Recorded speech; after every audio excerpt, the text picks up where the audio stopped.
Ողջույն։ Եվրոմեդիա 24-ի տաղավարում այսօր հյուրընկալել ենք ազգային ժողովրդավարական բևեռի խորհրդի անդամ Modus Vivendi վերլուծական կենտրոնի ղեկավար Արա Պապյանին։ Բարև ձեզ, պարոն Պապյան, շնորհակալ եմ մեր հավերն ընդունելու համար։ Բարև ձեզ։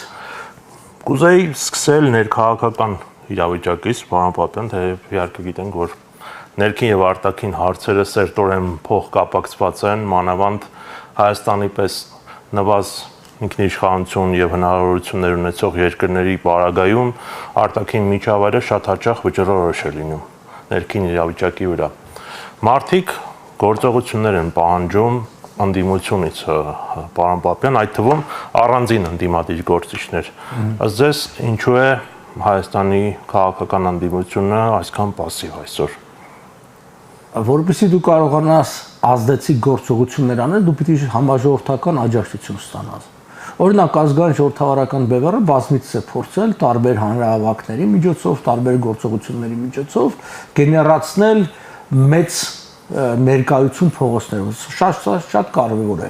Մեզ դա չի հաջողվել, մենք դա ընդունում ենք։ Հիմա պատճառները չվերլուծենք, թե ինչու դա չի հաջողվել։ Մենք աջակցել ենք այլ շարժումների, որոնք նույնպես հանդես են եկել մեր ասենք գաղափարախոսության, այն է հրաժարական, անցումային շրջան, նոր ընտրություններ, դա չէ։ Կարծում եմ հիմա մի տեսակ բոլորը սպասում են ժամանակները, հենց ձեր ասած արտաքին աշխարհում այնքան մեծ փոփոխությունների են եւ ազդում են Հայաստանի վրա, որ մի փոքր հստակվի դա, որ ըստ դրա ոնց որ ասած գործողություններ լինեն։ Մասնավորապես, եթե վերցնենք ուրիշ բան չասենք, Իրան Միացյալ Նահանգների բանակցությունները, դա մեզ համար շատ կարևոր է։ Հիմա Ուկրաինայի շուրջ ծավալվող գործողությունները եւս մեզ համար կարևոր է։ Ես կարծում եմ աշտանը մենք նորից կունենանք թեժ շրջան։ Պայմանավորված ուկրաինական հակամարտության կարգավորում կարող է լինել, այսինքն կամ պատերազմ կամ հրադադար լինել, ինչ հեռանկարներ։ Ես չեմ կարծում, որ հրադադար կլինի, որովհետեւ Պուտինը շահագրգռված չէ այդ հարցում եւ բազմիցս դա նշել է եւ մենք նաեւ հասկանում ենք, որ քանի կա պատերազմ, կա հնարավորություն երկիրը պահել այդ ուղղության վրա եւ որոշակի կայության մեջ։ Հրադադար կամ խաղաղություն նշանակում է հաշվետվություն։ Իսկ այդ հաշվետվությունը բոլորովին հոգուտ Պուտինի չէ, բայց այնուհանդերձ այդտեղ է դաշտում փոփոխություններ տեղի ունեն, մասնավորապես որոշակի անորոշություն կա Թրամփի քաղաքականության հետ կապված։ Մեկ ինքը հայտարարում է, որ այլևս վերջ, ուրեմն հավատ չկա Պուտինի Ռուսաստանի նկատմամբ, մեկ չի ուղարկում օրինակ հենց բառացիորեն երեք այսօր Ռամշտեյնում կայացած հերթական հավաքին առաջին անգամ ներկա չէր Պենտագոնի ղեկավարը, բայց փոխարենը շատ մեծապես ներկայացված են եւ արդեն հերթական հավաքն է Բրիտանիան, Միացյալ Թագավորությունն ու Գերմանիան են ղեկավարում եւ որևէ զենքի պակաս չի ունենալու Ուկրաինան, այդ պատերազմը շարունակվելու է, որովհետև ուկրաինյանցի չի զիջելու Ռուսաստանը եւս։ Մեզ համար ես կարծում եմ շատ կարևոր է հասկանալ, թե ինչով կվերջանա Իրան արևմուտք բանակցությունները, որովհետև եթե Իրանը լեզու կարողանա գտնել, իսկ այդտեղ ինքը որոշակի զիջումներ պիտի գնա հատկապես ատոմային ծրագրի հարցում, արևմուտքի հետ, ապա Հնդկաստան, Իրան, Հայաստան, Վրաստան, Եվրոպա այդ երթուղին կդառնա իրատեսական եւ գործելի։ Իսկ պիտի իմանալ, որ այսօրվա համաշխարհային թիվ 1 քաղաքական առանցքը, որի շուրջ ամեն ինչ սևավորում է, դա Միացյալ Նահանգներ, Չինաստան հակամարտությունն է եւ մրցակցությունն է։ Հիմա այստեղ Հնդկաստանի դերը վճռորոշն է։ Իսկ Հնդկաստանը կարող ազդեցություններ Եվրոպայի միության շուկայի վրա միայն Իրանի միջոցով այդ ճանապարհով գալու, որովհետև պարզապես Չինաստանին դուրս մղել համաշխարհային շուկաներից առանց համարժեք փոխարինողի, իսկ դա միայն կարող է Հնդկաստանը լինել, որովհետև նույն գնով կարողանա ապրանք արտահանել, հնարավոր չէ։ Հետևաբար, այսպես ենք, թվում է, որ ինչ կապ ունի Չինաստան, Ամերիկա հակամարտությունը Հայաստանի հետ, բայց մենք տեսնում ենք ուղղակի կապ ունի։ Դրա համար ես կարծում եմ այս ամիսները վճռորոշել են դրա համար։ Այսինքն կրկին ճանապարհների հարցն է, ինչպես միշտ աշխարհակաղակականության մեջ, հիշում եք Ռուբեն Տերմինասյանը նույնիսկ գիրք ունի Հայաստանը միշտ ցամաքային ուղիների վրա, այսինքն հիմնական պայքարը այդ առևտրային ճանապարհների համար է գնում։ Մի անգամ այն ճիշտ է, երբ որ մենք նայում ենք համաշխարհային պատմությանը, գոնե վերջի 2-3000 տարվա մեջ, ինքը ինչ է, կա արտադրական, ասենք շուկա, կա սպառողական շուկա եւ դրանց կապող ճանապարհների հարցն է միշտ գալիս մեջտեղ եւ իսկ դա հիմնականում Հնդկաստան, Չինաստանն է հեռավոր արևելքում եղել եւ դրանք այն ժամանակ, ասենք, ստրատեգիական ապրանք էր համարվում, օրինակի համար մետաքսը, որը շատերաբար տարօրինակ է, ինչու մետաքսը, որտեղ մետաքսի վրա պարզապես ոչինչ չի լինում։ Եթե մետաքսի կտրոնը ոչինչ չի լինում, նա կարող են հակնել զրահի տակ ասպետները։ Դա ասենք ռազմավարական եւ ռազմական կարեւորություն է մետաքսը։ Նույնը սառնարաններ չկային, ուրեմն պիտի հումքը ապխտել։ Այդ համեմունքը որտեղից էր գալի Հնդկաստանից։ Հիմա Ամերիկայի հայտնագործությունը ինչով էր պայմանավորված։ 1453 թվականին թուրքերը գրավեցին Կոստանդնուպոլիսը, ցամաքային ճանապարհը փակեցին Եվրոպայի եւ Հնդկաստան, Չինաստանի միջև, շրջանցիկ գնացին։ Դրա համար երբ որ Կոլումբոսը գնաց եւ այդ մայրցամաքում կղզիներում մարդիկ տեսավ, նրանց կոչեց հնդիկներ։ Հիմա մենք հնդկացիներ ենք կոչում, հայերենը ունի այդ տարբերակը։ Գիտեր Հնդկաստանն էր։ Որտեղ գիտեր Հնդկաստան, որտեղ գնում էին Հնդկաստան գտնելու։ Հետևաբար, այո, էլի ճանապարհների հարցն է, ինչքան էլ աշխարհը փոխվում է, դա է։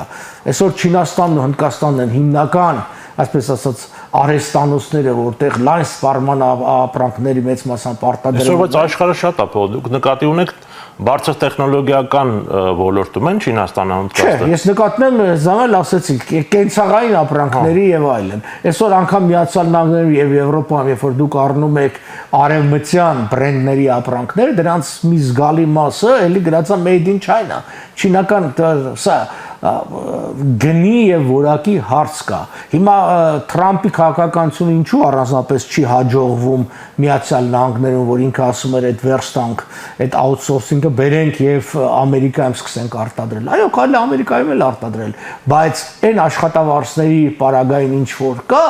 հնարավոր չի։ Դրա համար մենք տեսնում ենք հիմա արտահոսք կապիտալիզմ գալի արտահոսք Չինաստանից դեպի Հնդկաստան, որտեղ Չինաստանում էլ աշխատավարձերը սկսել են բարձրանալ եւ ամենաէժան աշխատուժը այսօր Հնդկաստանում է։ Մենք դա մինչև իսկ Հայաստանի փողոցներում ենք տեսնում։ Այդ հնդկական աշխատուժի արկայությունը Հայաստանում։ Այո։ Այսինքն Թրամփի այդ պրոտեկցիոնիզմի քաղաքականությունն է, այդպես են ասում, չհաջողվեց, որ ինքը ուզում էր ամերիկյան արտադրությունը խթանել, Ամերիկայում գործարաններ եւ այլն, կրկինը հաջող։ Դե եթե մենք արդյունքներից ենք դատում, այսինքն դա չի հաջողել, որովհետև անգամ արգելք օրենքով արգել դրվեց նույն Չինաստանում գտնվող ամերիկյան ընկերությունների վրա, հենց տեխնոլոգիաների առումով։ Նրանք ոչ թե վերադարձան Միացյալ Նահանգներ, այլ նրանք գնացին Չինաստան, Հնդկաստան, Վիետնամ, Լաոս, այդ երկրները, որտեղ հնարավոր է էժան աշխատուժ ճարել։ Ամերիկան պիտի արտադրի եւ այդպես էր վերջի 2 տասնամյակը գեր ժամանակակից գեր թանկ բաներ, օրինակ ասենք ամերիկյան ինչ-որ ինքնաթիռ, որը 100 միլիոնավոր անգամ միլիարդավոր դոլարներ արժի, դա ասենք ուրիշ է։ Եվ այդ մի օդանավի գնով իրենք կարող են, ինչ ասեմ, առնել մի քաղաքի մի քանի տարվա սպառման արտադրանքները, բայց դնել այդ մանր բաները ամերիկյան տնտեսությունը դրա համար հարմարված չի։ Նման բարձր աշխատավարձներ հնարավորություն չեն տալիս։ Պարոն Պապյան, հետեւաբար ում էր ձեռնտու Պակիստանի եւ Հնդկաստանի հակամարտության վերջին սրացումը հրահարելը։ Չինաստանին, միանշանակ Չինաստանին, որովհետև Պակիստանն ու Չինաստանը մենք գիտենք սերտ հարաբերություններ ունենք, մենք գիտենք Պակիստանի ճշտամական վերաբերումը Հնդկաստանին, հիմա դա նշանակում է այդ խնդիրը առաջանում հնդկական օվկիանոսով դեպի Իրան, գիտեք, Չարմահալ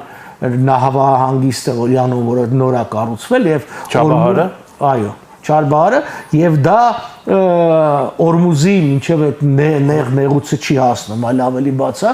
ավելին ասեմ ցեզ, եթե ուշադրություն դարձրեցիք, ապա Պակիստանից հետո Բելուջիստանը անկախություն հայտարարեց, Պակիստանյան Բելուջիստանը եւ այլն։ Այս ամբողջը դրա հետ է, որովհետեւ ի վերջո Բելուջիստան կա նաեւ Աֆղանստանում, Բելուջիստան կա եւ նաեւ Իրանում, եւ եթե Բելուջիստանում անկախություն ստեղծի, ուրեմն հնդ-եվրոպական միջանցքը չի աշխատի, կաշխատի, այսպես կոչված միջին միջանցքը, որը իդեպ մեծ ձեռնատու չի, եւ այս վերջերս հենց գնացքը դեպի, այսինքն Չինաստան, Միջին Ասիա, Կասպից ծով, Ադրբեջան, Վրաստան սկսեց աշխատել։ 18 օր է տևում մինչև Թիֆլիս հասնելը Չինաստանից եւ դա իսկապես լուրջ խնդիր է, բայց դա չինական երթուղին է եւ դա պայմանավորված է նույն Վրաստանի ավելի չեմ ասի հակարևմտյան, պակաս արևմտամետ քաղաքականությամբ իրենք հաշվարկ են կատարում, որ դա իրանց ձեռնատու է լինել այդ ճանապարհի օղակներից մեկը եւ նյութական մեծ շահերք ունենան, քան լինել արևմտյան դաշտում։ Հիմա գանք, ինչպես ասում են մեր հարցերին, շարունակելով Պակիստանի, Հնդկաստանի թեման։ Պակիստանը իմիջիայլոց Երակոմ գագաթնաժողովին վերջերս մասնակցեցին Լաչինում եւ խորացնում է Թուրքիայի եւ Ադրբեջանի հետ ռազմական համագործակցությունը եւ ռազմական համագործակցությունը ինչ ազդեցություն է ցես ունենում Հայաստանի վրա։ Նախ պիտի նշենք, որ Պակիստանը միակ գրեթե պաշտոնապես ատոմային զենք ունեցող երկիրն է, այսինքն նրա արկայությունը ատոմային զենքի չի վիճարկում, բոլորը գիտեն ունեն, եւ սա ի հակակշիռ Հնդկաստանի, որտեղ նա էլ ներկուսներ էսպես։ Դա մեզ համար վատ է, բայց այստեղ ես ուզում եմ ասեմ,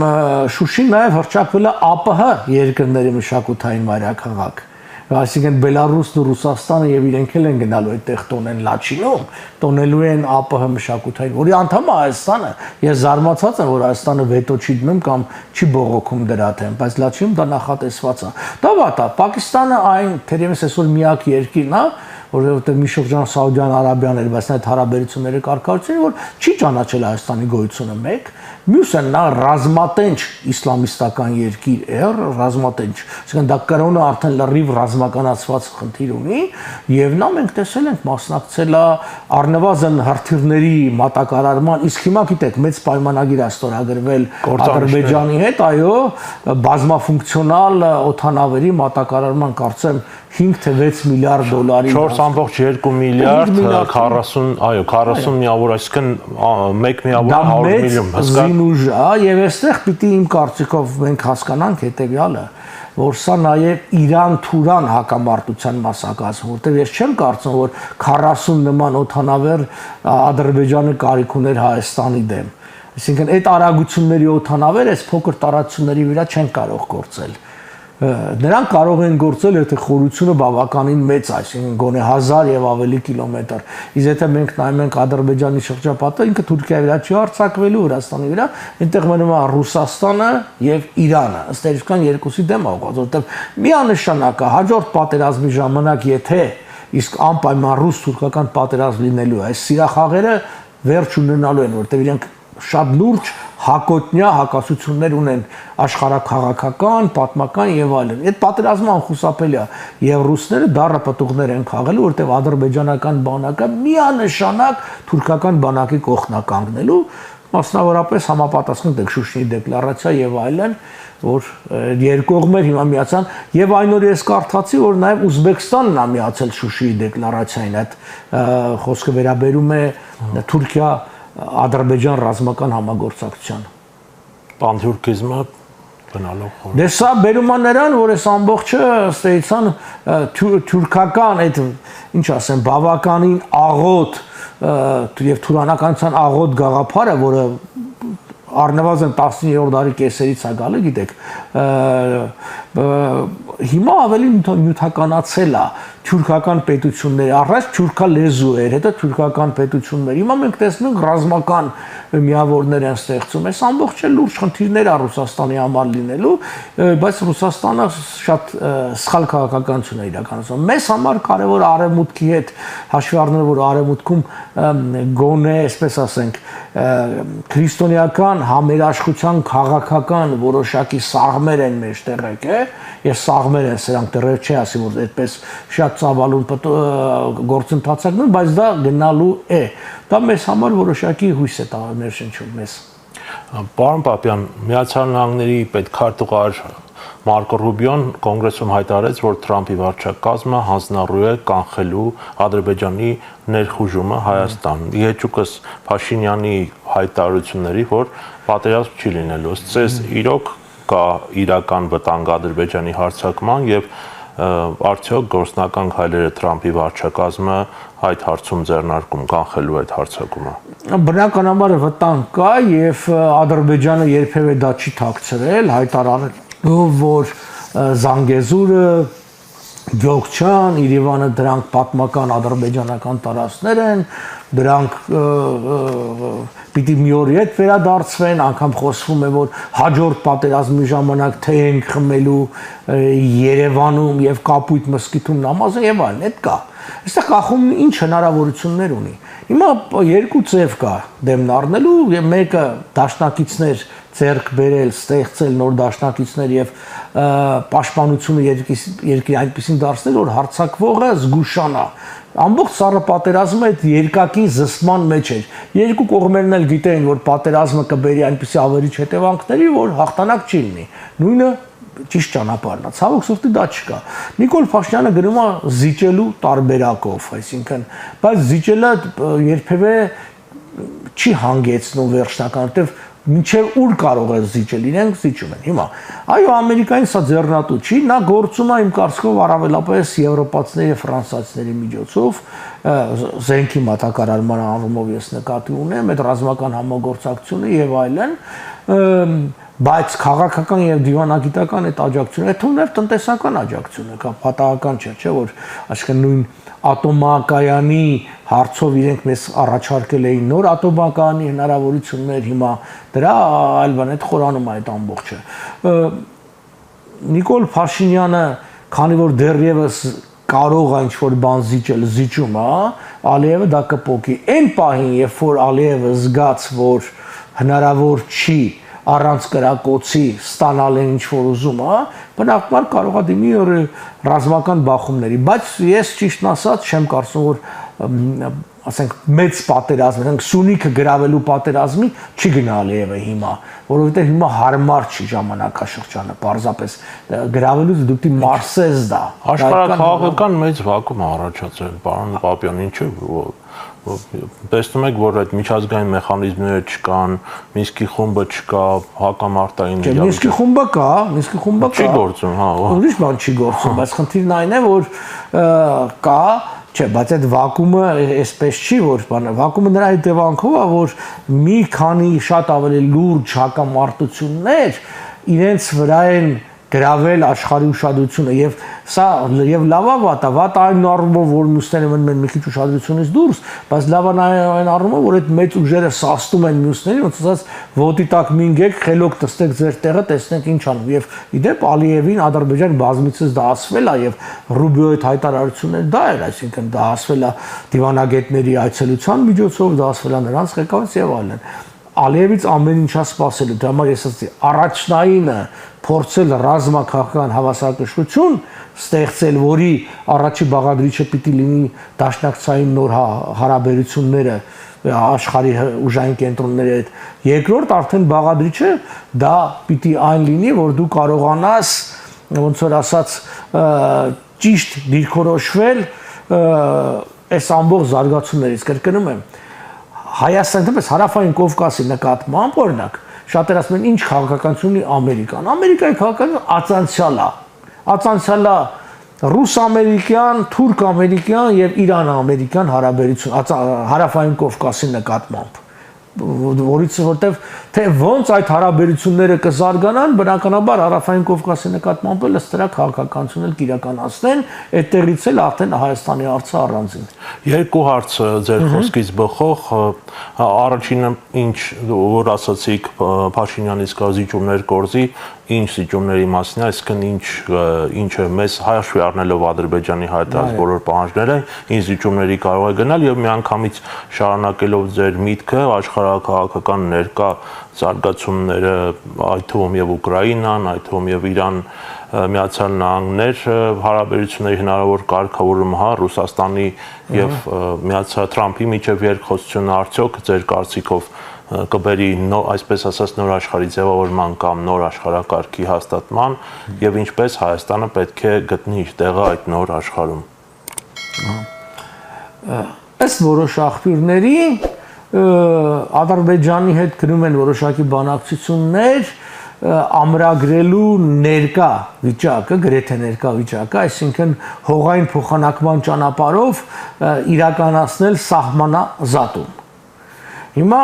բնականաբար այդտեղ մենք էլի ուժեղ կողմ ենք հանդես գալու, շատ ավելի տալու ենք եւ տալու ենք ամենակարևորը ստրատեգիական բարձունքներ եւ ստանալու ենք։ Հիմա մենք սպասում ենք սրա, ասես պաշտոնական ասած, սա կրկնում եմ, սա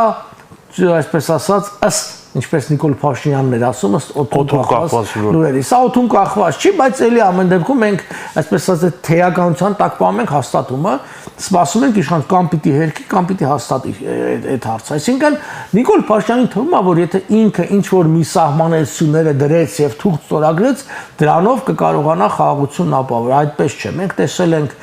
նույն Թուրքիայի հարձակումը Սիրիայի վրա, որտեղ եւ սահմանազատում կար եւ սահմանանշում կար, նույն Իրաքի պարագային է, իսկ Ադրբեջանը ասած ավելի օրինապաշտ երկիր չի, քան անգամ Թուրքիան, ինչքան էլ տարօրինակ սա հնչի։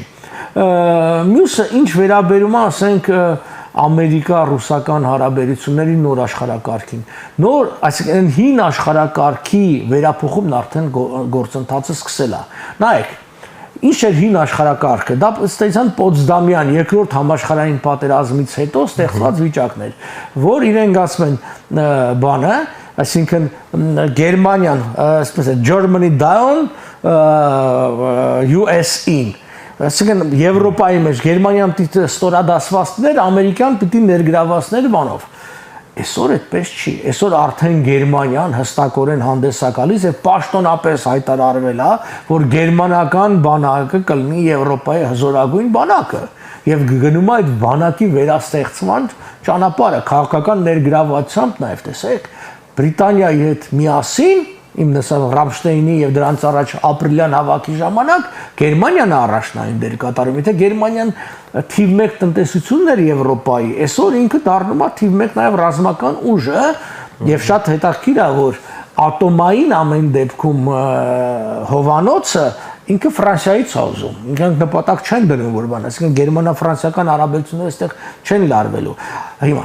Ռուսաստանի կամ ՍՍՄ արտոնյալ դիրքորոշումը աշխարհի մեջ պայմանավորված էր այդ Պոտսդամյան հետ երկրորդ համաշխարհային բան, ասենք երկու գերուժ էին խաղում հաղթող երկրներ։ Այսօր չկա, որտեղ չմոռանանք, որ ՍՍՄ աշխարհի 16-17%-ներ համախառն ներքին արտադրության, Ռուսաստանը 1.5% չկա։ Եվ բնականաբար չի կարող Ռուսաստանը այդ դերն ունենալ, երբ որ տնտեսությունը կահավիժում է։ Հիմա տեսեք, այս վերջի օրերը, վերջի շաբաթվա ընթացքում ինչ տեղի ունեցավ։ Ռուսաստանը կորցրեց ստրատեգիական ավիացիայի գրեթե 40%-ը։ Ուկրաինական հարձակում։ Ուկրաինական հարձակումով։ Հիմա սա որ հարց են տալի, իսկ ինչու արևմուտքը միանգամից Ուկրաինային շատ բան չի տալի, որ Ռուսաստանին պարտության մատնի։ Հենց սրա համար, որ Ուկրաինան սիրուն քայլ առ քայլ ոչնչացնի, մաշեցնի նաև այն ստրատեգիական ավիացիան, որը ԱՄՆ-ի ու Եվրոպայի համար ավտանգ չէ ներկայացնում։ Հիմա A50 այդ օդանավերը որ կան, որոնք վերահսկում են եւ կառավարում են մարտի դաշտը, նրանցից 1-2-ը մի հատ ժամանակ էր ոչնչացվել, երկու հատն էլ իմա, դրանք ընդամենը 10 հատ են կարծեմ։ Այսինքն խնդիրը հետեւյալն է, այս պատերազմը Ռուսաստանին նաեւ բերում է ոչ միայն տնտեսական թուլացման, այլ նաեւ ռազմական թուլացման։ Դրա համար էլ սա դեռ կշարունակվի։ Այսինքն մաշացման քաղաքականություն է գնում։ Այսինքն, պարոն Պապյան, եթե պարզեցված ասած Միացյալ Նահանգների նպատակը ԽՍՀՄ քանդ, Խորհրդային Միությունը քանդելն էր, ապա որն է այսօր Միացյալ Նահանգների ռազմավարական նպատակը, Ռուսաստանը մասնատելը, թե ոչ։ Ռուսաստանը մասնատնել իրենց նպատակը չի, որովհետև Ռուսաստանի մասնատումը բերելու է Չինաստանի ուժեղացմանը։ Բուֆերային բանա պետք է իրենց ասել, հա։ Ոչ միայն բուֆերային, իրենց պետք է Ռուսաստանում կառավարելի վիճակ ստեղծել, այսինքն սա է կարևորը, որովհետև հակառակ պարագային Ուրալից մինչև Կամչատկա այդ ամբողջ հատվածը դատարկ է։ Այսինքն գրեթե այսօր մարդ չա 10-12 միլիոն մարդ է ապրում, դա կեսն է ՍՍՄ տարիների։ Այսօր Չինաստանի տարեկան աճը 30 միլիոն է։ Եվ Չինաստանը կարող է, եթե այդ ռեսուրսներին տեր կանգնես Չինաստանը, տարբեր ձևով չեմ ասում անպայման գրավի։ Այսինքն, եթե ասում ենք մասնատում, կարող է չստեղծվի Յակուտիայի հանրապետություն, չգիտեմ, հեռավոր արևելյան ռուսական հանրապետություն, կար ժամանակին Դալնեվաստոչնի ռեսպուբլիկա։ Այդ առումով բնականաբար դրանք դառնալու են ենթակա երկրներ, պրոտեկտորատներ Չինաստանի, նա այդ ամբողջ հումքը կթելու է, թեև հիմա է լավ Ռուսաստանից էլ առնում։ Կրկնում եմ, արդեն ասել եմ, Չինաստանն է, Միացյալ Նահանգների ամենամեծ գլխացավանքն ու մտահոգությունը։ Հետևաբար պետք է Ռուսաստանին, ոնց ասած, այն ռազմական այն բաղադրիչը, որը վտանգ է ներկայացնում արևմուտքի համար թույլատրել, մաշեցնել, բայց միևնույն ժամանակ այդ ամբողջը կառավարելի անել, այսինքն թույլ չտալ անկառավարելի տրոհում Ռուսաստանի ներսում։ Եվ ես կարծում եմ իրենք բարի հաջողից 3-4 տարի անում են։ Այսինքն ոչ մի դուք պատկերացնում եք ստրատեգիական առումով նայեք, ուրեմն առանց որևէ զոհ տալու զինվորի, եթե չաշվենք 5-10 հոգի ինչ որ այնտեղ ինստրուկտորներ են մասնակցի եւ զոհվել, քո հիմնական հակառակորդի ռազմական թշնամուն դու ոչնչացնես եւ հսկայական վնասներ հասցնես։ Դա մեծագույն հաղթանակ է։ Պարոն Պապյան, բայց արդյոք Չինաստանը կարող է դառնալ գլոբալ ուժ, եթե հիշենք Բժեզինսկու վերլուծությունը, որտեղ նա գրում էր, որ Չինաստանը երբեք գլոբալ ուժ չի եղել, եղել է ռեգիոնալ, բայց ինքը գլոբալ հավակնություններ չի ունեցել, կարող է երբևէ մրցակից դառնալ։ Եթե իմ կարծիքն է, ոչ, բայց ամեն դեպքում դա է ամենամեծ գլխացավանքը, որտեվ եթե Չինաստանը չկա, ուրիշ մրցակից չկա այսօր, որտեվ նա է, եթե Ամերիկան 25% է, աշխարհի համախառն, արդեն Չինաստանը 17%, այսինքն Չինաստանը ստեցա սովետին փոխարինող է դարել աշխարհում։ Եվ մի 25% էլ Եվրոմիությունն է, ըստ էության չի կարող։ Ինքը դեմոգրաֆիկ լուրջ խնդիրներ է սովորում Չինաստանը, Չինաստանը հումքային խնդիրներ ունի եւ այլն։ Ճանապարհների հարց կա, ինչա հենց Տայվանի հարցը ինչով է կարևոր, ինչա պահում Ամերիկան, որտեվ Տայվանի մոտով անցնում, այսինքն այդ դեղին ծովով հիմնական երթուղիներից մեկը ի վերջո աշխարհում էլի առևտրային ամենամեծ ճանապարհը դեռևս ծովայիններն են, ծովային ճանապարհներն են, ուղղակի դրան զուգահեռ ցամաքային չի կարող, բայց գիտեք հենց մեծ երկրները նրանով են լավ, որ իրենք չպետք է սպասեն խնդիրը առաջանան, նոր սկսեն լուծել, թույլ չեն տալիս որ բանի։ Ես արդեն նշեցի, որ հսկայական կապիտալի արտահոս կա Չինաստանից դեպի Հնդկաստան, դա նաև պայմանավորված է որոշակի այս Տրամպի օրոք սահմանափակումներով, այնտեղ ամերիկյան քաղաքացիների վրա սահմանափակումներ դրեցին, որոնք չեն կարող աշխատել չինական ընկերություն եւ այլն այս ամբողջը, դա այդպես կառավարում են, բայց այնուհանդերձ ինչ էլ ուզում ալինի ավելի լավ է ոնց որ ասած այդ Սիբիր ու հեռավոր արևելքը ըստ արևմտյան շահերի լինի ռուսական իշխանության տակ, քան չինական իշխանության տակ, որտեղ Ռուսաստանը Սիբիրով հեռավոր արևելքում էլ միևնույն է ինքը երբեք տնտեսական մրցակից չի կարող դառնալ արևմուտքի համար, իսկ Չինաստանը կարող է դառնալ, իսկ աշխարհը մրցակցության պայքար է։ Եվ ինչպես Հայաստանը պիտի գտնի իր տեղը աշխարհակաղակական նորաձևություններում եւ ինչպես պիտի լուծի առաջին հերթին իր գոյութենական խնդիրը, պարոն Պապյան։ Հիմա Եվրոպայում գնում է նոր անվտանգային համակարգերի ձևավորման որոշակի գործընթաց։ Այսինքն Ամերիկայի այս իրեն դուրս դնելը Եվրոպային ստիպեց, որ ինքը ավելի կենտրոնանա իր պաշտպանականին, դա ֆինանսներ շատ հատկացնի եւ այլն։ Այս հարցում պիտի Հայաստանը շատ ակտիվ լինի։ Այսինքն Հայաստանն ու Վրաստանը պիտի փորձեն մաս կազմել, նախ հիմա պիտի երկկողմով փորձեն ապահովել, օրինակ հիմա մենք տեսանք Ֆրանսիայի հետ Միացյալ Նահանգների հետ որոշ պայմանագրեր ստեղծել, բայց մաս կազմել Եվրոպայում ստեղծվելիք այն անվտանգային համակարգին, որին իմ կարծիքով ոչ Թուրքիան, ոչ Միացյալ Նահանգները մաս չեն կազմելու։ Սա լինել է զուտ եվրոպական ոչ թե փոխարինող ՆԱՏՕ-ին, այլ իլերում են, որովհետեւ նման խնդիրների առաջ այստեղ շատ կարևոր է Հայաստան, որովհետեւ ոչ ՀԱՊԿ, ոչ չգիտեմ ԵԱՏՄ-ն, ոչ այս ամբողջ մերելացին էին եւ այսօր էլ ոչինչ չեն տալու։ Այնպես չի որ եթե մենք, չգիտեմ, ջերմառանդությամբ խոսենք, չգիտեմ, այդ ԵԱՏՄ-ի մասին, մենք տեսնում ենք Վրաստանի հետ մենք հիմա խնդիրներ ունենք, Վրաստանով անգամ չեն կարողանում անցնել նույն ռուսական շուկա մտնելու համար։ Դրա համար սա շատ կարևոր է, որ Վրաստանի հետ լինել նույն տնտեսական եւ ռազմական համակարգի մեջ։ Ես կարծում եմ առաջորդն այդ անվտանգային արտակարգում սկզբից երկկողմ եւ այդտեղ Միացյալ Նահանգները շատ կարևոր է, եթե հնարավոր է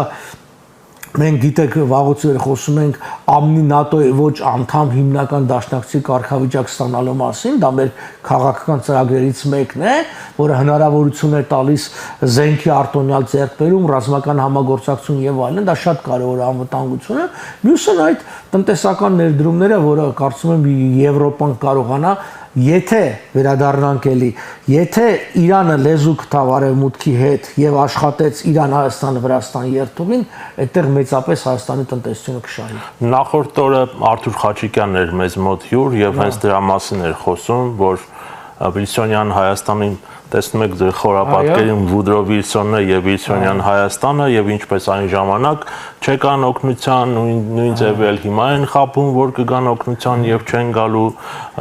Իսկ ինքը չասեց ինչու չեկան օգնության, որ Ռուսաստանը զենք եւ ոսկի տրամադրեց քեմալականներին, նրանք էլ ջախջախեցին հայկական բանակը եւ երբ որ այն պայն Վիլսոնյան իրավարարվճիռը ստորագրվեց եւ ուժի մեջ մտավ, Հայաստանի Հանրապետությունը, ինչպես ասում են արևմտյան, ոչ եւս էր գոյություն չունի, այսինքն մի 10 օր էր մնացել այնտեղ, հա, նոյեմբերի 22-ը։ 10 օր, նոյեմբերի 22-ը, դեկտեմբերի մյուս կողմից ինչու չեկան օգնության, բայց 132,000 որբը, որ Հայաստանում, այդ ունար սովետական Հայաստանում էին պահում ամերիկացիներ, դա օգնություն չէ։ Սենատը մերժեց Հայաստանի մանդատը, եկեք ինչ։ Իհարկե Վիլսոնը, ինչպես գիտենք, պատրաստական էր, բայց Սենատը մերժեց եւ չեն էլ կարող հաստատել, որովհետեւ Միացյալ Նահանգները չէին հանդիսանում ազգերի լիգայի անդամ, իսկ ազգերի լիգայի 22-րդ հոդվածը հիման վրա կարող էր վերցնել։ Դա ի սկզբանե էլ պարզ էր, որ չէր կարող։ Ինչու Վիլսոնը հարցը դրեց, շատ պարզ։ Սենատը վերցնելով քննության, արդեն ինքը դրանով ամրագրեց, որ Օսմանյան կամ թուրքական տիտղոս այդ տարածքի վրա վերացած է, որտեվ 22-րդ հոդվածը կանոնադրության ազգասում է, որ նախկին Օսմանյան կառավարության տարածքների վրա կարող է մանդատ լինի։ Այսինքն, երբ որ դու քննարկում ես, դու ճանաչում ես, որ դա նախկին, այսինքն ինչ տեղի ունեցավ դե յուրե, իրենք ճանաչեցին դա Հայաստանի Հանրապետության Սենատի մակարդակը, որտեվ կարող եք լսել, ոմանք ասում են դա չհաստատեց, նախ այսպես ասած իրավարարվճի հաստատման կարիք չուներ, բայց մանդատի արդյոք ինքը ճանաչեց Օսմանյան կառավարության չեղարկում այդ տարածքի վրա, պարզապես այո ինքը չեկավ օգնության, որովհետև չկարողացան գան, ոնց գային, այսինքն օգնության, կես միլիոնած կարմիր բանակը, այդ թվում նաև պիտի հստակ ասել, դա ռուս-թուրքական բանակ էր։ Այնտեղ 11-րդ բանակի հետ ուսումնասիրությունից են տալիս կռվողների մեծ մասը նախկին Օսմանյան բանակի զինվորներն էին, ովքեր Ռուսաստանում բոլշևիկյան գաղափարներով էին սնուցվել եւ գալիս են եւ այստեղ էլ մեր բանակը չէր կռվում 11-րդ բանակ, այդ թվում նաեւ քեմալականների դեմ, որտեղ իրենց ներշնչում էին, որ սրանք այլ էին։ Հիմա, երբ որ ինքը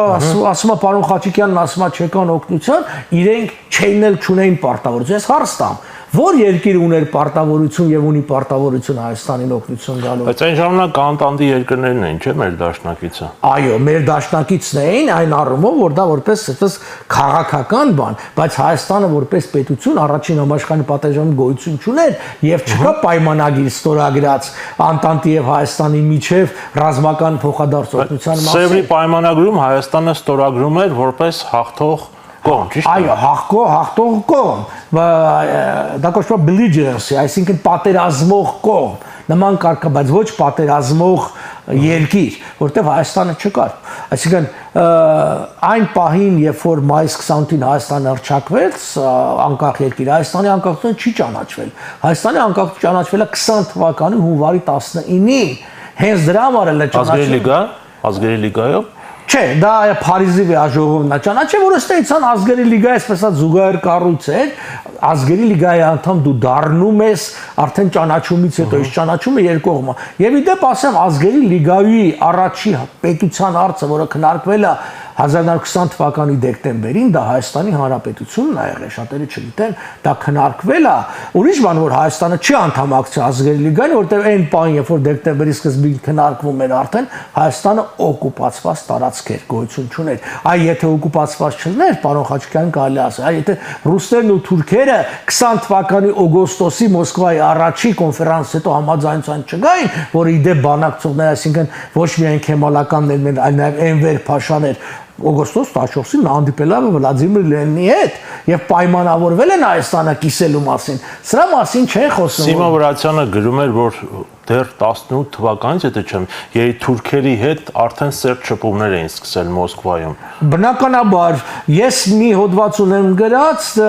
դա հիմնված է ճապոնացի գիտնական ազգանունը մոռացա,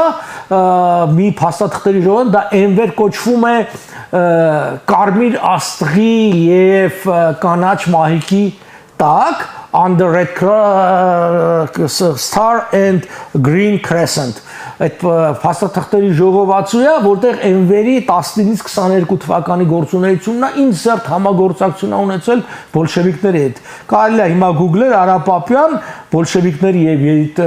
թուրքերի հարաբերությունների մասին ոչ թե խոսք էլի ասեմ, մենք միշտ քեմալականներն ենք մտածել, չէ, այնտեղ զուգահեռ երկուսի հետ աշխատանք են տարել, ուղղակի մի պահ եկավ, հասկացան, որ ավելի լավ է Քեմալին առաջ մղել, քան Էնվերին, հետո Էնվերը գնաց արդեն բասմաշտերին ղեկավարեց եւ այլն, բայց չմոռանանք, որ 20 թվականի սեպտեմբերին հրավիրված էր Բաքվի արևելքի ժողովուրդների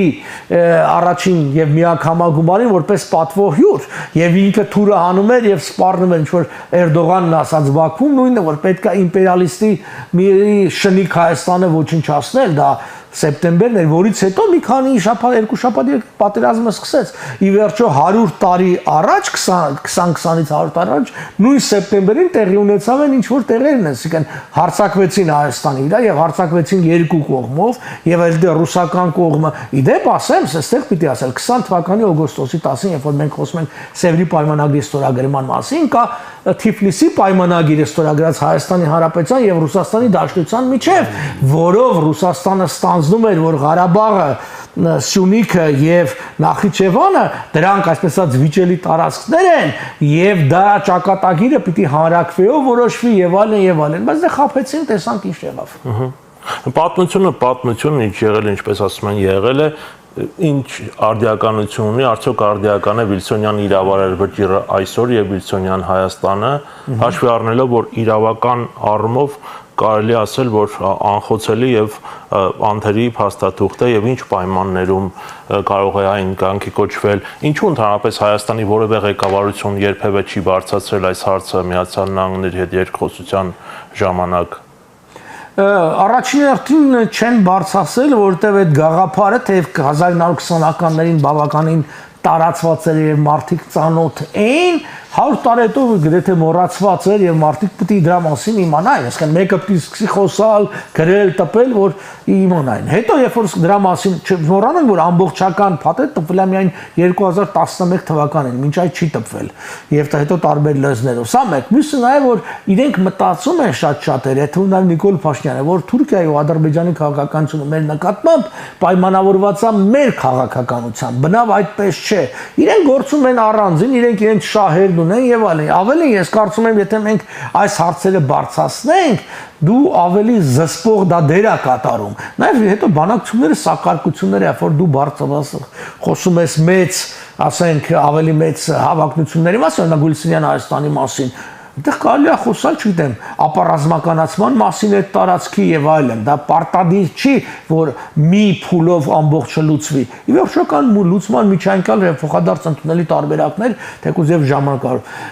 Իդեպ ես ժամանակին մեր հայաստանյան իշխանությունները առաջարկել է այդ թեման ավելի բարձրացնել Թուրքիայի հետ, որպեսզի ապահովենք Թուրքիայի չեզոքությունը։ Այսինքն այս հարցը սառեցվում առայժմ գին նրա, որ Թուրքիան չպետք է միջամտի հայ-ադրբեջանական հակամարտության, դա չարվեց, իսկ Թուրքիայի միջամտությունը մեզ համար եղավ ճակատագրական, ինչքան էլ Ադրբեջանի բանակը պատրաստված էր լավ զենքեր ունեին, առանց թուրքական աջակցության, եթե նաև պակիստանյան աջակցության, շատ հավանական է, որ իրանք հաղթանակի չկարողանային հասնել։ Այսինքն մենք Թուրքիայի չմտանք առանձին սակարկման եւ բանակցությունների մեջ այդ հարցով։ Եվ իմ վերջին հարցը, պարոն Պապյան, Վուդրո Վիլսոնի ընտանիքի ժառանգը, աուճիշտ նրա զարմուհու ծոռը, Դոնալդ Վիլսոն Բուշը, որին դուք ճանաչում եք, Վուդրո Վիլսոնի ժառանգություն հիմնադրամի նախագահն է, մեզ այդ հարցազրույցում այսպիսի միտք հայտնեց, որ Հայաստանն իհայտ է գալիս որպես նոր առաջատար պետություն աշխարհում եւ Վաշինգտոնյան արևմտյան կոնսենսուսը, Վաշինգտոնը, Լոնդոնը, Կանադան, Գերմանիան, Ֆրանսիան գնահատում են Հայաստանը որպես կենտրոնական գործոն այն բանի, ինչը Վուդրո Վիլսոնը համարում էր կենտրոնական ռազմավարությունը, արևելյան կիսագնդին արդարություն, ազատություն եւ ժողովրդավարական արժեքներ բերելու համար։ Այսպիսի հետաքրքիր ձևով էր նա Պիրսոնի իրավարար վճռի հարցը կապում այսօրվա աշխարհաքաղաքական իրողությունների հետ։ Ինչ կարծիք ունեք այս տեսակետի վերաբերյալ։ Այո, ես երբ որ սանով սկսել եմ զբաղվել, ես զբաղվել եմ ոչ թե պատմական առումով, այլ այսօրվա ինչ հնարավորություն կտա, սա հնարավորություն է, գործիք է Միացյալ Նահանգների եւ Արևմուտքի ցեղին ավելի միջամուխ լինելու, հատկապես միջին արևելքի հարցերը կարգավորման կարիք ունեն։ Եվ այստեղ բացի իրավարար վճռից ընդհանրապես միջին արևելքի վերաձևավորման հարցը կա։ Հատկապես այսօր տեսեք Միացյալ Թրամփի օրոք Միացյալ Նահանգները հանդես են գալիս որպես քրիստոնեական արժեքների պաշտպանող, ինչպես իրենք են ասել բազմաթիվ անգամներ, Հայաստանը որպես միջին արևելքում քրիստոնեության վերջին հողակտոր, եւ սա իրենց համար շատ կարեւոր է։ Չմոռանանք, որ գիտեք, շատերին մենք քիչ սովետական սերունդ ենք, իմ սերունդը, դուք, այսինքն մեզ համար միշտ այսպես ընտրել, որ դա կարեւոր չի, դեք մարդիկ կան, որոնց համար շատ կարևոր է։ Արարատը կարևոր է, որտեղ Արարատը մարդկության փրկության օրրանն է, գագաթն է, որը փրկվել է, մարդկության վերածնունդն է։ Դրախտը կարևոր է, որ էլի Հայաստանում էր, որ դա է Հայաստանը կարևոր է, որտեղ առաջի քրիստոնյա այդ մարդկանց համար դա կարևոր է, հասկանում եք։ Ինչու դուք Պակիստանը կարող է իսլամի արժեքներով քաղաքականություն մշակել եւ իրականացնել, չէ, իր ատելությունը մեր նկատմամբ զուտ կրոնական է, այնտեղ որևէ բան չկա, բայց ինչու է կարծում, որ Միացյալ Նահանգները, որոնք տասնամյակներ եւ հարյուրամյակներ միսիոներական քաղաքականությունը իրականացնել, այսօր չի կարող վերադառնալ այդ քաղաքականությունը եւ օգտագործել Վիլսոնի իրավարար նույն մանդատի հարցը։ Իդեպ ես հիմա փաստաթղթերի ժողովածու եմ պատրաստում մանդատ։ Այո, այդ գաղափարը միայն վերնագիրը, ասենք American Mandate over Armenia, ամերիկյան մանդատ Հայաստանի նկատմամբ, այս գաղափարը վերարտնացնել եւ դնել քաղաքական շրջանառության մեջ կարեւոր է։ Տեսեք, անհիմն ձևով Ալիևը դրեց արևմտյան Ադրբեջան բառակապակցությունը մտցրեք շրջանառության մեջ եւ այսօր Հայաստանի վայ ղեկավարներն ասում են դե արևմտյան Ադրբեջանն ու Արցախը դե նույնն են, այսինքն իրենց Արևմտյան Հայաստանը։ Արևմտյան Հայաստան չէ։ Սա շատ կարեւոր է եւ կարեւոր է այն առումով, որ ասինքն երբ որ դու ինչ ասեմ,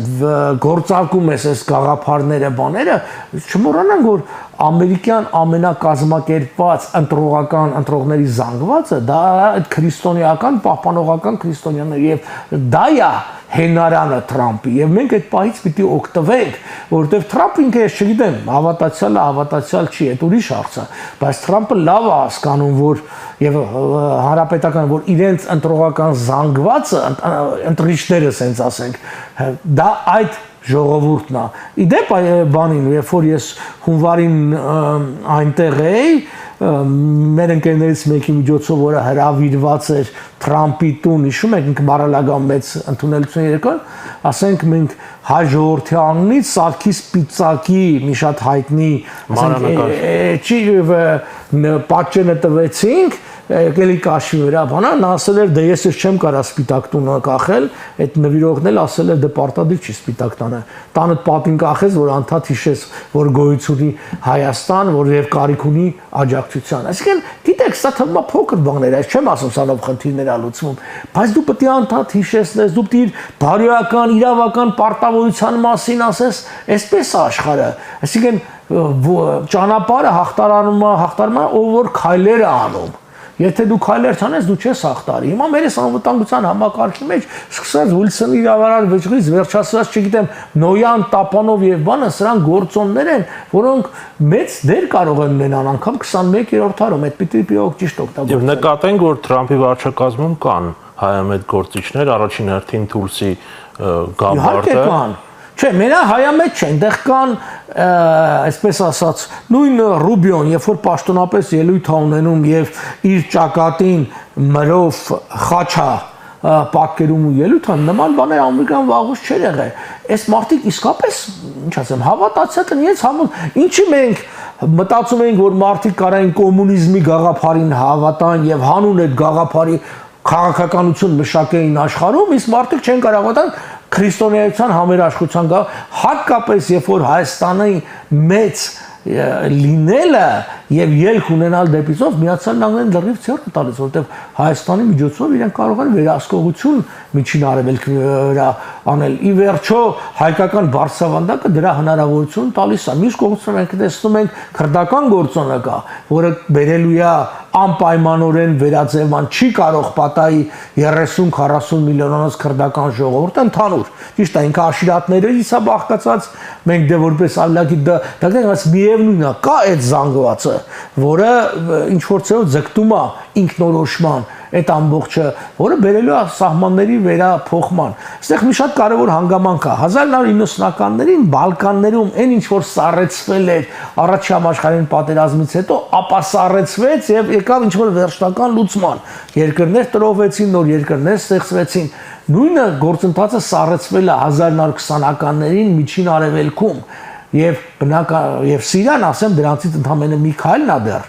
Այդ ամբողջ տարածաշրջանը մի հատ պիտի sense խառնվի եւ վերաստեղծվի։ Հիմա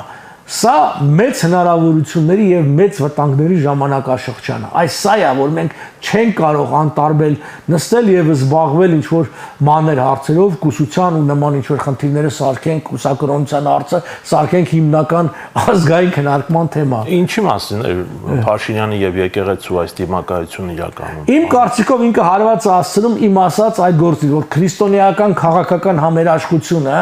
դառնում է վճռորոշ գործոն։ Ինքը պատվեր է ստացել ամեն ինչ անել Վարկաբեկո հայաստանյա ծառայական եկեղեցին, որպեսզի այդ գործոնը քրիստոնեական համերաշխության գործոնը եւս Հայաստանի ձեռքից ոնց որ ասած իջիկ դարձնել, ինչպես պետությունն ու բանակն է արել։ Երրորդ դա կարևորագույնն է, այսինքն հարցն է։ Սա ավելի շատ իմ կարծիքով արտաքին քաղաքական պատվեր է եւ արտաքին քաղաքական շահ։ Եթե չլներ այսինքն այս վերազարթոնքը քրիստոնեության որպես քաղաքական գործոնի արևմուտքում բանը Նիկոլը չէր կպնի։ Թող կպնողեր, թող կպներ իր առաջի տարիներին, ինչա, չգիտեր ով է